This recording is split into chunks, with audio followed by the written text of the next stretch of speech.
तर मुसळधार पावसाचा इकडे मध्य रेल्वेला लोकल वाहतुकीला मोठा फटका बसलेला आहे। नेरळ आणि भिपुरी रेल्वे स्थानकादरम्यान पहाटेच्या सुमाराला ट्रॅकवर पाणी आलं आणि त्यामुळे ट्रॅकवरची खाडी ही वाहून गेलेली होती।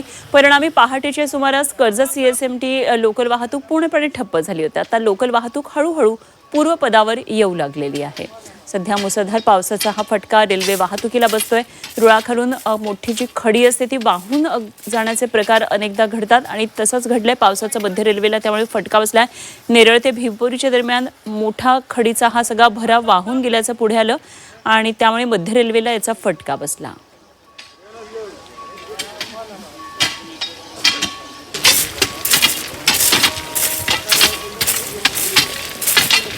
तर ट्रॅकवर पाणी आलं आणि त्यामुळे अशा प्रकारे ही खडी पाण्यामधून वाहून गेल्याचं या ठिकाणी दृश्यांमध्ये आपल्याला पाहायला मिळतंय।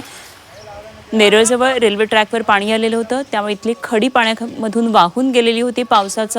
मुसळधार पावसाचा फटका मध्य रेल्वेला बसल्याचं पाहायला मिळतंय।